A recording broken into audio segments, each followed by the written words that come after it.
Everyone wants to know what's going to happen in this pandemic, and no one truly does. We've been pretty bad at predicting what's going to happen so far.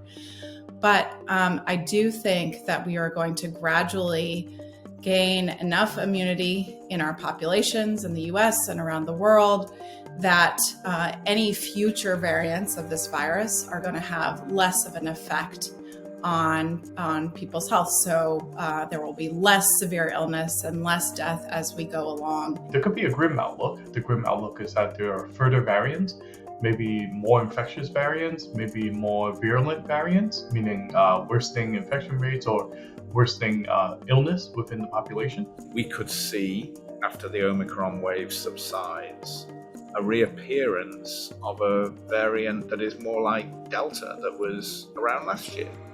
So we could see that re-emerge. That's a possible scenario.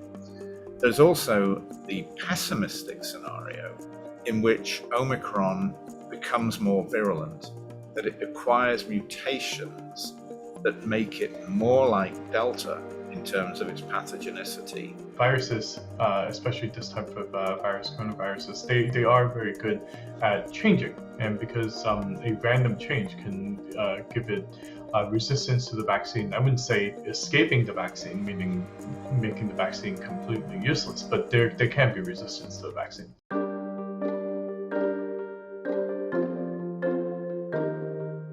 In terms of vaccination for the future, I do anticipate that we will have to get revaccinated, have additional boosters against this virus in the future.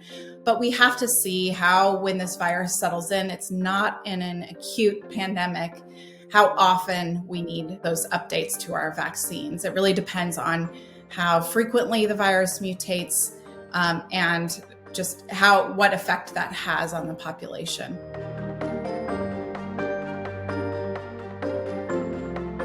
The infection level within the population is so high that it is closing to endemic states, meaning it's going to have a pocket of virus within the population that never truly gets eradicated.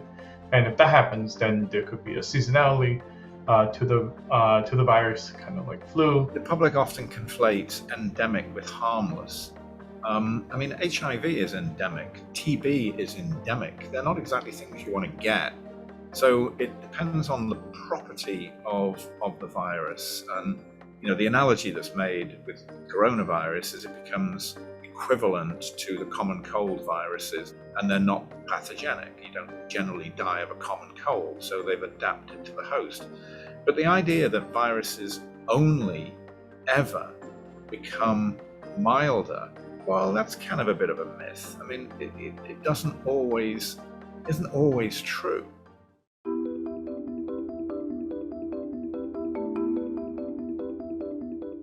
I hope that in spring of 2023, we will be in a much better place because we will have vaccine for anyone who wants to get it, including kids that are very young.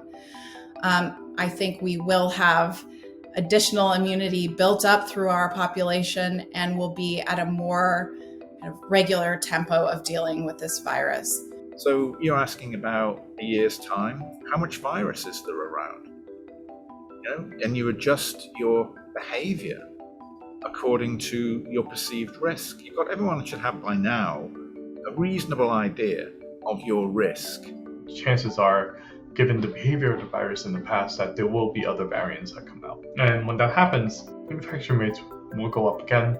And if they do go up again, then chances are we will have, hopefully not, but further restrictions and masking policies and things like that. I don't think the pandemic's over yet, but as we start to come out of the really emergency period of the pandemic, we need to think about how our systems will hold up to the next pandemic. We really need to take a look back at what went wrong and what went right during COVID-19 and shore up our systems for the next time.